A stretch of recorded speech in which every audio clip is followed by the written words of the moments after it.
Everyone, welcome back to my channel. कैसे हो आप लोग? सब नीट 2025 में 5 मंथ से भी कम टाइम बचा है एंड बहुत सारे बच्चों ने अपनी प्रिपरेशन अभी स्टार्ट करी है। उन्हें समझ नहीं आ रहा होगा कि हम कैसे स्टार्ट करें, कैसे हमें अप्रोच करना है, क्या हमारी स्ट्रैटेजी होनी चाहिए। तो देखो, केमिस्ट्री में आपको फिजिकल केमिस्ट्री अपनी दिसंबर में कंप्लीट करनी है ताकि आपकी ऑर्गेनिक जनवरी में कंप्लीट हो जाए एंड फरवरी में आपकी इनऑर्गेनिक, और मार्च और अप्रैल आपको प्रॉपर मिले रिविजन और प्रैक्टिस के लिए। तो अब आपको फिजिकल केमिस्ट्री अप्रॉक्सीमेट 21 डेज में कंप्लीट करनी है। अब कैसे करनी है, कि आपकी स्ट्रैटेजी होनी चाहिए, सब कुछ मैं आपको इस वीडियो में डिटेल में बताऊंगी।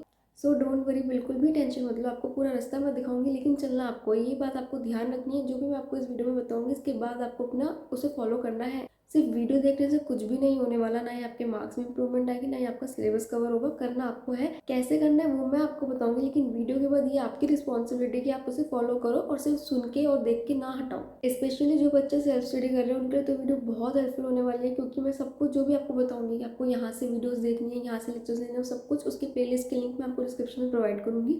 एंड जो भी मटेरियल मैं आपको बताऊंगी कि आप यहाँ से फॉलो करो, यहाँ से क्वेश्चन प्रैक्टिस करो, सब कुछ आपको मेरे टेलीग्राम चैनल पे फ्री ऑफ कॉस्ट मिलेगा।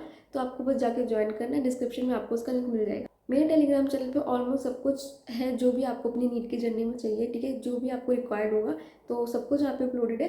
क्या क्या है और कैसे उसे यूज़ करना है, सब कुछ मैं आपको वीडियो में बताऊंगी। सो उसे ज़रूर ज्वाइन कर लेना सब लोग। So now let's start the video. तो देखो, सबसे पहले तो बहुत सारे बच्चे सोचेंगे कि फिजिकल केमिस्ट्री जो है वो 4-4 महीने में कवर करवाई जाती है कोचिंग में, हम 21 दिन में कैसे कर लेंगे, क्या ये पॉसिबल है? देखो, पॉसिबल तो है, लेकिन अगर आप अब ये सोचोगे कि हमें सिर्फ वही लेक्चर्स के थ्रू सब कुछ उसी की तरह से करना है, तो वो पॉसिबल नहीं है। आपके पास टाइम कम है, आपको 21 दिन में करना है 4 महीने का सिलेबस, तो ऑफकोर्स आप सेम लेक्चर्स के थ्रू नहीं कर सकते हो। आपको डिटेल की जगह वन शॉट से ही करना पड़ेगा। कुछ बच्चे सोचेंगे कि क्या दी वन शॉट से सिलेक्शन होगा, क्या वन शॉट सफिशिएंट है? तो एक बात बताओ, डिटेल का टाइम है आपके पास? नहीं है ना। अगर आप अभी स्टार्ट कर रहे हो, बिल्कुल भी टाइम नहीं है, फिर अगर आपको कोई चैप्टर का बैकलॉग भी है तो वो भी आप डिटेल में नहीं कर सकते हो। जब डिटेल में करने का टाइम बचा ही नहीं, तो छोड़ के जाने से बेटर है ना वन शॉट से कर लो। उससे क्या प्रॉब्लम है? Something is better than nothing. जितना टाइम है आपको उसको स्मार्टली यूज करना है। आप ऐसा नहीं कर सकते कि सब कुछ करूंगा मैं, सब कुछ करूंगा, सब कुछ करने का टाइम बचा ही नहीं। जब सब कुछ आप कर नहीं सकते तो उसके चक्कर में कुछ भी नहीं कर पाओगे आप। तो जितना टाइम है उसको बहुत इफेक्टिवली, बहुत स्मार्टली आपको यूज करना है। जब मैंने प्रिपरेशन स्टार्ट करी थी, मेरे पास 4 महीने थे और मैं बहुत क्लियर थी कि मेरे को अब वन शॉट से ही करना है, क्योंकि मुझे पता है मेरे पास अब डिटेल का टाइम नहीं बचा। मेरे को एनसीईआरटी से बाहर का कुछ भी नहीं पढ़ना, क्योंकि सारा पेपर एनसीईआरटी से आता है। तो मैं आउट ऑफ एनसीईआरटी पढ़ के अपना टाइम वेस्ट नहीं करूंगी।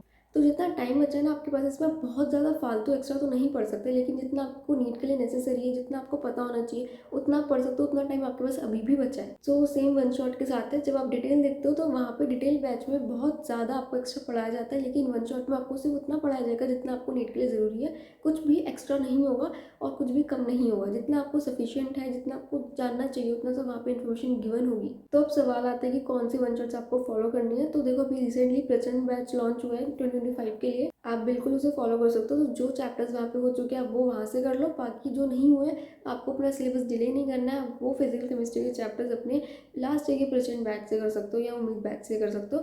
तो वहाँ से आपको कंप्लीट करना है इन्हीं दिसंबर में। सिंस आपको 21 डेज में अपनी फिजिकल केमिस्ट्री को कंप्लीट करना है और आपके पास 8 चैप्टर्स है, तो आपका टारगेट ये होना चाहिए इजी चैप्टर्स आप 2 दिन में कंप्लीट कर लो, एंड जो थोड़े से लेंथी चैप्टर्स हो ना 3 डेज में कंप्लीट कर लो, ताकि आपका अप्रॉक्सीमेटली 21 डेज में सिलेबस कंप्लीट हो जाए। इसके बाद जब आप लेक्चर देख रहे हो ना, तो आपको लेक्चर के साथ साथ ही अपनी फॉर्मुला शीट्स बनानी है। ऐसा नहीं करना कि वो आप एंड के लिए छोड़ रहे हो कि बाद में बना लेंगी, बाद में कभी नहीं बनता, ठीक है। ऑलरेडी आपके पास इतना ज़्यादा स्ट्रेस है, इतना ज़्यादा बैकलॉग है, और मत रखो कि ये भी करना है वो भी करना है। जितना साथ साथ टाइमली कंप्लीट हो रहा है उतना कर लो।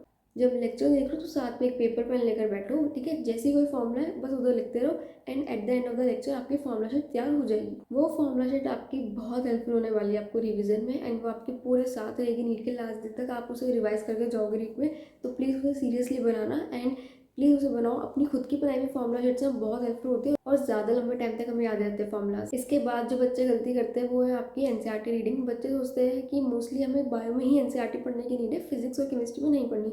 फिजिक्स में नहीं पढ़ोगे चलेगा, मैंने भी नहीं पढ़ी थी, बट केमिस्ट्री में आपको पढ़नी है, बिकॉज केमिस्ट्री में रिक्वायर्ड है। आप लेटेस्ट पैटर्न देखोगे पिछले 2-3 साल का नीट का, तो वहाँ पे आपको assertion reason statement based type के क्वेश्चन दिख रहे हैं, ऑर्गेनिक इनऑर्गेनिक और फिजिकल से, जो डायरेक्ट एनसीईआरटी की लाइन आ रही है, जो आपको पता होना चाहिए कि एनसीईआरटी में क्या लिखा है एग्जैक्ट। सो फॉर दैट आपका एनसीईआरटी रीडिंग करना बहुत ज़रूरी है। तो पर द पॉइंट इज कि बायो में जैसे हम बहुत बार रीड करते हैं, हमें जितना टाइम मिलता है उतनी बार एनसीईआरटी को रीड करते हैं। केमिस्ट्री में ऐसा है कि हमें बार बार पूरी एनसीईआरटी रीड नहीं करनी। आप वन टाइम रीड करो, जो पॉइंट्स आपको से लगे कि यार यहाँ से असर्शन रीजन बन सकता है या यहाँ से स्टेटमेंट बेस्ड क्वेश्चन बन सकता है, थोड़ा थ्योरेटिकल पॉइंट लिखा है, उसे आप हाईलाइट कर दो, एंड उसके बाद से आप सिर्फ उन हाईलाइटेड पॉइंट्स को रीड करो। पूरी एनसीईआरटी को बार बार रीड करने की नीड नहीं है। सो ये वन टाइम मेहनत है। एक बार आपका 1 घंटे के अराउंड टाइम जाएगा एनसीईआरटी को रीड करने में, बट उसके बाद आप सिर्फ 5 to 10 मिनट्स में पूरी एनसीईआरटी रीड कर पाओगे। तो एक बार आप वो मेहनत कर लेना। इसके बाद आपको करनी है क्वेश्चन प्रैक्टिस। तो क्वेश्चन प्रैक्टिस के लिए आप या तो प्रेजेंट की डीपीपी भी सॉल्व कर सकते हो, जो आपको बैच पे जाके मिल जाएगी। आप पीवाईक्यूज भी सॉल्व कर सकते हो। और तीसरा ऑप्शन है पीडब्ल्यू एनसीईआरटी पंच बुक, ठीक है। उसके पीडीएफ आपको मेरे टेलीग्राम चैनल पे अपलोडेड मिल जाएगा। तो रीज़न कि मैं वो बुक को क्यों प्रेफर करती हूँ, क्योंकि उस बुक में एक तो आपके टॉपिक वाइज क्वेश्चन है।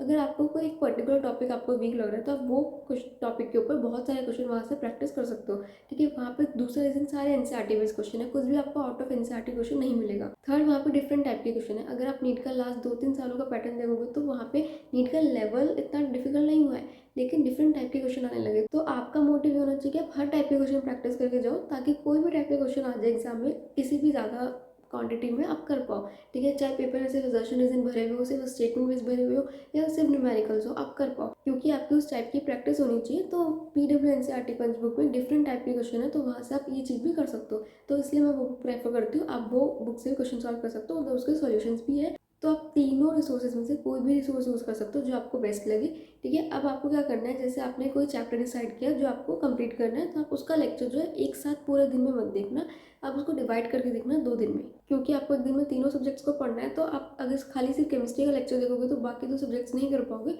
इसलिए आपको पूरे एक दिन में नहीं देखना, आपको डिवाइड करके 2 दिन में देखना है, ठीक है। तो आप आधा लेक्चर एक दिन देखना, आधा अगले दिन देखना। साथ साथ फॉर्मूला शीट्स बना लेना, ठीक है। उसके बाद आपको क्या करना है, फॉर्मूला शीट्स को रिवाइज करने के बाद, एक बार याद करने के बाद फॉर्मूलाज को क्वेश्चन सॉल्व करना है।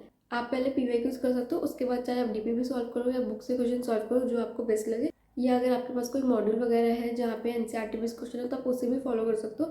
तो वो लेना है एंड आपको क्वेश्चन सॉल्व करना है। सेम ऐसे ही बचा हुआ जो लेक्चर है, जब आप नेक्स्ट डे देखोगे उसका जो टॉपिक के क्वेश्चन है वो आपको अगले दिन सॉल्व करना है। इस तरह आपका जो चैप्टर है वो 2 दिन में खत्म होगा। साथ साथ क्वेश्चन प्रैक्टिस भी हो जाएगी, कुछ भी आपका बैकलॉग नहीं रहेगा, ना ही आप सैचुरेट हो जाओगे किसी एक सब्जेक्ट से बहुत ज़्यादा। तो वन शॉट में यही प्रॉब्लम रहता है थोड़ा, कि जब हम डिटेल लेक्चर्स लेते हैं तो वहाँ पे एक टॉपिक पे बहुत सारे क्वेश्चन सॉल्व करवाए जाते हैं, लेकिन वन शॉट में क्योंकि कम टाइम में हमें पूरा सारे कॉन्सेप्ट्स क्लियर करने होते हैं, तो नंबर ऑफ क्वेश्चन कम हो जाते हैं। एक कॉन्सेप्ट के ऊपर ज़्यादा क्वेश्चन नहीं सॉल्व करवाते, कुछ ही करवाते हैं, क्योंकि टाइम लिमिट होती है। तो इसलिए जब आप वन शॉट देख रहे हो तो वहाँ पे कॉन्सेप्ट तो सारे क्लियर हो जाएंगे, लेकिन क्वेश्चन प्रैक्टिस इतनी नहीं होगी, तो वो आपको खुद से करनी है। वो आप खुद से कर लो, देन कोई प्रॉब्लम नहीं है वन शॉट देखने में। तो क्वेश्चन प्रैक्टिस को बहुत ज़्यादा टाइम देना, एंड वहाँ पे अगर आप टाइम दोगे ना तो आपको रिजल्ट मिलेगा नीट में, ठीक है। अगर आप डिटेल का लंबा सा लेक्चर भी लेते हो तब भी वहाँ पे इतने क्वेश्चन करवाने के बाद टीचर कि आपको खुद से भी सॉल्व करने होंगे, खुद से भी क्वेश्चन प्रैक्टिस करनी होगी। तो वन शॉट में आप कम टाइम लगाओ, कंसेप्ट देखो एंड खुद से ज़्यादा क्वेश्चन प्रैक्टिस करो, ताकि जो कमी है आपकी वन शॉट में कि ज़्यादा क्वेश्चन नहीं हो पाते वो भी कवर अप हो जाएगी, एंड आपकी बहुत सारी क्वेश्चन प्रैक्टिस भी हो जाएगी जो आपको नीट में हेल्प करेगी, क्योंकि अल्टीमेटली आपको नीट में क्वेश्चन सॉल्व करके आना है, तो आपकी क्वेश्चन प्रैक्टिस बहुत अच्छी होनी चाहिए। तो ये सब करने के बाद इस तरह आपका एक चैप्टर कंप्लीट हो जाएगा, एंड जब एक चैप्टर कंप्लीट हो जाए तब आपको फिर दूसरा स्टार्ट करना है, और फिजिकल के बाद आपको ऑर्गेनिक स्टार्ट करनी है, देन इनऑर्गेनिक। तो जब एक चैप्टर कंप्लीट हो रहा है तो उसके बाद उसे छोड़ना नहीं है, बीच बीच में उसे रिवाइज करना है, बिकॉज नहीं तो वो बहुत दिक्कत हो जाएगी। कुछ टाइम बाद आपको ऐसा लगा कि आपने कुछ भी नहीं पढ़ रखा उस चैप्टर से, और आप पूरे ब्लैंक आउट हो जाओगे। तो इसलिए रिवीजन बहुत ज़्यादा इंपॉर्टेंट है। तो रिवीजन में आपको क्या करना है, आपने जो फॉर्मुला शीट्स बनाई है आपको उन्हें रिवाइज करना है, प्लस वीकली आपको थोड़ा सा टाइम निकाल के क्वेश्चन प्रैक्टिस करनी है। तो क्वेश्चन प्रैक्टिस अब कौन से क्वेश्चन की करनी है, क्वेश्चन तो इतने सारे हैं। तो जब फर्स्ट टाइम आप क्वेश्चन प्रैक्टिस करोगे उस चैप्टर की, तो कुछ ऐसे क्वेश्चन होंगे जो आपसे नहीं होंगे, जिनके लिए आपको सोल्यूशन देखने पड़ेंगे, जो आपको डिफिकल्ट लगेंगे। उन क्वेश्चन को आपको सर्कल करना है, ठीक है। आपने सपोज एक चैप्टर के आपके ऐसे 50 क्वेश्चंस निकल गए जो आपसे नहीं हुए फर्स्ट टाइम में, तो वो क्वेश्चंस आपको फिर दूसरी बार जब आप रिवाइज करो उस चैप्टर को तब करना है, ठीक है। आप दूसरी बार करोगे, हो सकता है आपको दूसरी बार जब आप करोगे तब 50 में से सिर्फ आपसे 10-15 क्वेश्चन ही हो पाए, एंड 30 to 35 क्वेश्चन फिर से ऐसे निकल जाए जो आपसे नहीं होंगे, ठीक है। तो ये मत सोचना कि मुझसे दोबारा भी नहीं हो रहे, बिल्कुल भी डीमोटिवेट नहीं होना। आपका टारगेट बस ये है कि जो आपसे नहीं हो रहा आपको उसे जब तक करना है तब तक आप वो करना ना सीख जाओ। पहली बारी में नहीं हुए क्वेश्चन दूसरी बार ट्राई करो, दूसरी बार नहीं हुए तीसरी बार ट्राई करो, तीसरी बार नहीं हुए चौथी बार करो। जितनी बार जब तक आप वो नहीं करना सीख जाते ना तब तक करते रहो, लेकिन डरना नहीं है, ना ही डीमोटिवेट होना। अभी टाइम है, कर सकते हो, सीख सकते हो। तीसरी बार करोगे हो सकता है फिर से 20 क्वेश्चन ना हो, ठीक है, कोई बात नहीं। डीमोटिवेट इससे नहीं होना कि यार मेरे से फिर से 20 क्वेश्चन नहीं हुए। ये सोचो यार पिछली बार तो मेरे से 35 नहीं होते, अब 15 तो हो गए। तो उस चीज़ को हमेशा प्रेज करने की यार कुछ तो इम्प्रूवमेंट हो रही है। तो हमेशा अपना सिर्फ इम्प्रूवमेंट देखना है। अगर अपना ये देखोगे कि मुझसे ये नहीं हो रहा वो नहीं हो रहा, तो नहीं आगे बढ़ पाओगे। इम्प्रूवमेंट देखोगे यार, कहीं तो आपने इम्प्रूव किया होगा ना, पढ़ लो तो इम्प्रूवमेंट कहीं तो हुई होगी। ऐसा तो नहीं है कि जो पढ़ लो सब कहीं और ही जा रहा है। रिजल्ट कहीं ना कहीं तो दिख रहा होगा ना आपको, तो बस उस चीज़ को देखो, इग्नोर मत करो अपनी इंप्रूवमेंट को। इस तरह बस करते रहना, फिर वो 20 क्वेश्चन हो सकते हैं वो 15 बन जाए, 10 बन जाए, 5 बन जाए, तो कोई बात नहीं, जब तक नहीं होते सारे करते रहेंगे करते रहेंगे। एंड इससे आपका एक और फायदा होगा, आपका जो एक चैप्टर है आपने फर्स्ट टाइम में सपोज 100 क्वेश्चन सॉल्व करे उसके, नीट से एक दिन पहले जब आपको सारा सिलेबस रिवाइज करना होगा, तब आप 100 क्वेश्चन सिर्फ एक चैप्टर के नहीं कर सकते। तो आपका मोटिव ये कि जितना ज़्यादा आपका कम हो सकता है आपको कम करता रहना है, ठीक है। अपना जो पढ़ने का सामान है ना, अपना जो सिलेबस है, किताबें को फैलाओ मत, रिसोर्सेज को फैलाओ मत कि यार ये भी पढ़ना है, वो भी पढ़ना है, ये भी पढ़ना है, ऐसा मत करो। कंसाइज करते चलो कि यार अभी 5 महीने हैं, अभी मेरे को इतना पढ़ना है, अगले महीने मेरे को इतना पढ़ना है, उससे अगले महीने इतना पढ़ना है। चीज़ों को कंसाइज करते चलो, क्योंकि अब आपका नीट पास आता जा रहा है। नीट से पहले आपको एक दिन में सारा सिलेबस रिवाइज करना है, तो आपके पास मटेरियल होना चाहिए कि यार मेरे को इतना करना है कि नीट से एक दिन पहले मैं ये चीज़ें करूँगा और इससे मेरा सारा सिलेबस रिवाइज हो जाएगा। एक एग्जांपल से समझाती हूँ, जैसे यही फिजिकल केमिस्ट्री के क्वेश्चंस ले लो, तो इसके लिए आपके पास फॉर्मूला शीट्स है, प्लस आपने फर्स्ट टाइम में 100 क्वेश्चन सॉल्व करे, तो जो क्वेश्चन आपसे पहली बार में हो गए वो आपसे दूसरी बार नीट में भी हो जाएंगे, उसकी टेंशन नहीं है। जो आपसे नहीं होंगे आप उन्हें करते रहो, ठीक है। देन सपोज 50 नहीं हुए, उसके बाद आपके 35 नहीं हुए, 20 नहीं हुए, ऐसे करते करते सपोज नीट से कुछ टाइम पहले तक आपके, एक हफ्ता पहले तक आपने रिवाइज किया और आपके 2 क्वेश्चन सॉल्व नहीं हुए, तो नीट से एक दिन पहले आपको क्या करना है, उस चैप्टर के बस फॉर्मूलाज देके एंड वो 2 क्वेश्चन सॉल्व कर ले, हो गया पूरा चैप्टर रिवाइज। तो इस तरह आपको अपना मटेरियल जो है ना वो कम करते रहना है, ताकि नीचे एक दिन पहले आपका इस तरह से आप रेडी हो कि यार ये चीज़ें मैंने देख ली ना, मेरा पूरा सिलेबस रिवाइज हो जाएगा। तो ये कॉन्फिडेंस आपको रखना है कि यार बस ये मुझे पढ़ना है और मेरा हो गया। तो ये ऐसे नहीं होता, नीट से पहले एक दिन पहले जब बच्चे जो है वो फॉर्मूला शीट्स पढ़ते हैं या वो माइंड मैप्स पढ़ते हैं और उनका सारा पूरा चैप्टर हो जाता है, ऐसे नहीं कि उन माइंड मैप्स हो जाता है, उन्होंने इतनी बार वो चीज़ें पहले पढ़ी होती है कि नीचे एक दिन पहले बस वो देख के उनका हो जाता है। सो अभी से स्टार्ट कर दो, चूज क्वालिटी ओवर क्वांटिटी, एक ही चीज़ को बार बार करो rather doing everything for one time, ठीक है। सो ये आपके लिए बहुत इंपॉर्टेंट है। नेक्स्ट जो आपको करना है वो मॉक टेस्ट, प्लीज़ अपने मॉक टेस्ट देना स्टार्ट कर दो, ठीक है। अगर अभी स्टार्ट करो 10 डेज ले लो, थोड़ा सा सिलेबस कर लो एंड देन स्टार्ट कर दो, डरो मत, मॉक टेस्ट में मार्क्स कम आएंगे, डजेंट मैटर। जब मेरा फर्स्ट अटेम्प्ट था मैं बहुत डरती थी मॉक टेस्ट से, क्योंकि मेरे मार्क्स कम आते थे और उन्हें देख के मेरे को डिमोटिवेशन होता था। मुझे ऐसा लगता था कि यार मैं अपने डिलेमा में ही ठीक हूँ कि मैं पढ़ रही हूँ और मेरा इससे सिलेक्शन हो जाएगा, बट क्या फ़ायदा उससे। आप मॉक टेस्ट नहीं दोगे ताकि आपको रियलिटी ना देखनी पड़े, आप रियलिटी से भागोगे, क्या फ़ायदा है, नीट में आपको मिल ही जाएगा वो चीज़।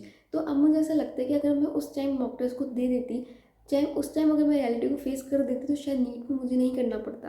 तो ये चीज़ प्लीज़ समझ लो आप लोग भी। अभी आप लोग मॉक टेस्ट नहीं दोगे, अगर आप लोग रियलिटी से भागोगे, नहीं देखना चाहोगे कि कितनी प्रिपरेशन हुई है, क्या चल रहा है आपका, ठीक है, तो क्या होगा उससे, कुछ भी नहीं होगा, सीधा नीट में मिलेगा। और नीट में फेस करने से बेटर है अभी कर लो, क्योंकि अभी अगर फेस करो ना तो टाइम है इम्प्रूव करने का, अभी इम्प्रूव कर सकते हो। नीट में करने के बाद कुछ नहीं कर सकते, 1 साल लग जाएगा। तो प्लीज़ ये गलती मत करना मॉक टेस्ट ना देने की, ठीक है, बहुत बड़ी गलती हो जाएगी, इसलिए आप देना स्टार्ट कर दो। पार्ट टेस्ट से स्टार्ट करो अभी एंड देन अपने मार्क्स से फुल मार्क्स स्टार्ट कर देना, 10 या जितना भी होगा कर देना। मॉक टेस्ट में एनरोल नहीं हो कोई बात नहीं, मेरे टेलीग्राम चैनल पे आपको n number of mock test मिलेंगे, इतने मॉक टेस्ट मिलेंगे कि अगर आप देना चाहोगे ना, कि अगर आप सोचोगे यार मेरा मॉक टेस्ट देने का मन कर रहा है, वहाँ पे कमी नहीं होगी। एंड आई प्रॉमिस कि ये सिर्फ अभी के लिए नहीं है, नीट तक मैं अपलोड करूँगी, आप पूरा 100% मुझ पर रिलाई कर सकते हो। ऐसा नहीं होगा कि आप कभी ये बोलोगे कि दी हमने आपकी वजह से कोई मॉक टेस्ट नहीं खरीदा था और आपने हमें एंड मोमेंट पे डिच कर दिया और वहाँ पे नहीं डाले, ऐसा नहीं हुआ। अभी से लेकर एंड तक सारे मॉक टेस्ट वहाँ पे डलेंगे, जब जब आपको जिस जिस मॉक टेस्ट की नीड है और जो आपको देने चाहिए, जो आपके लिए बेस्ट होंगे, सारे मॉक टेस्ट वहाँ पे डलेंगे। एक बार को यार अगर मैं बहुत ज़्यादा बिजी होंगी ना तो मैं यूट्यूब की वीडियो डिले कर दूँगी, लेकिन मैं वहाँ पे मटेरियल कभी डिले नहीं करूँगी, वहाँ पे आपको मटेरियल मिलेगा एंड जितना एफर्ट्स लगेंगे उस मटेरियल को ढूंढने में आपके लिए, I am ready to give that, ठीक है। तो बिल्कुल चिंता मत करो, सारा मटेरियल जितने भी मॉक टेस्ट है सब कुछ वहाँ पे आ जाएंगे, टाइम टू टाइम आप दे सकते हो, ठीक है। तो मॉक टेस्ट देना वहाँ पे स्टार्ट कर दो, वहाँ पे आपको पीडब्ल्यू के रियल टेस्ट सीरीज, पीडब्ल्यू के टेस्ट सीरीज, आकाश की बहुत सारे मॉक टेस्ट मिल जाएंगे, तो वो आप दे सकते हो। अपार्ट फ्रॉम मॉक टेस्ट वहाँ पे आपको शॉर्ट नोट्स और माइंड मैप्स भी मिलेंगे जो आप रिवीजन में यूज़ कर सकते हो, ठीक है। बीच बीच में अगर आपको रिवाइज करना है तो उन्हें उठाओ, ठीक है, 30 मिनट्स के अंदर अंदर रिवाइज कर लो अपना पूरा चैप्टर। फॉर्मूला शीट्स वगैरह भी अपलोडेड है जो आप देख सकते हो कि कैसे आपको बनानी है। बायो के लिए बहुत सारा मटेरियल है, फिजिक्स के लिए बहुत सारा मटेरियल है, ठीक है। एनसीईआरटी पंच बुक सबके लिए, मेडिसी बुक सबके लिए, जो आप नोट्स के फॉर्म में यूज़ कर सकते हो। सो मटेरियल बहुत सारा है जो आप देख सकते हो। बायो के लिए रिसेंटली मैंने अपलोड किए हैं मॉक टेस्ट, ठीक है, जहाँ पे यूनिट वाइज मॉक टेस्ट है सिर्फ बायो के, ठीक है। अगर आपका एक यूनिट प्रिपेयर हो गई, सपोज ह्यूमन फिजियोलॉजी आपने प्रिपेयर कर लिया है एंड आपको मॉक टेस्ट देना सिर्फ ह्यूमन फिजियोलॉजी पे, दे दो, वो भी है वहाँ पर, क्योंकि यूजुअली काफ़ी सारे बच्चे क्या करते हैं, फिजिक्स केमिस्ट्री में प्रिपरेशन ना होने की वजह से मॉक टेस्ट नहीं देते हैं, जिस वजह से बायो की भी प्रैक्टिस नहीं हो पाती है। एंड जब मॉक टेस्ट देते हैं तो बायो ज़्यादा टाइम ले लेता है। तो उन मॉक टेस्ट के थ्रू आप एक तो पूरी क्वेश्चन प्रैक्टिस कर सकते हो पूरी यूनिट वाइज, दूसरा आपकी स्पीड और एक्यूरेसी मेंटेन हो जाएगी मॉक टेस्ट के लिए जो आपको रिक्वायर्ड है, तो वहाँ से आप उसकी भी प्रैक्टिस कर सकते हो। सो यार कभी भी मॉक टेस्ट के नंबर से मत डरना प्लीज़। जो गलती मैंने करी है, आई ट्रूली वांट कि वो गलती आप ना करो।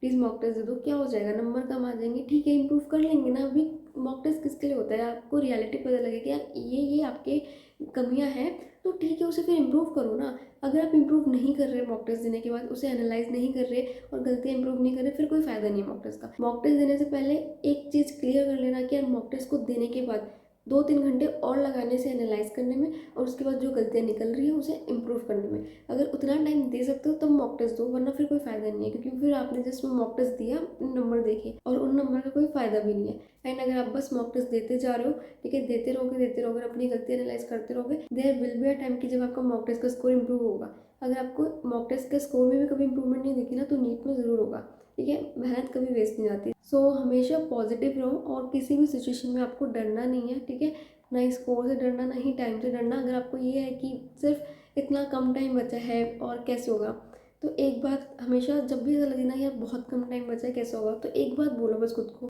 सिर्फ इतने दिन और मेहनत करनी है, उसके बाद मेरा सपना पूरा हो जाएगा। तो अगर आपको कभी भी लगे 5 महीने से भी कम टाइम बचा है, तो बस 5 महीने से भी कम टाइम आपको मेहनत करनी है, फिर आपका सपना पूरा हो जाएगा। तो हमेशा इस चीज़ को पॉजिटिव लो और एक कॉन्फिडेंस रखो अपने अंदर कि यार कर लेंगे, और हमेशा अपने लिए अच्छा अच्छा सोचो, अच्छा अच्छा करो।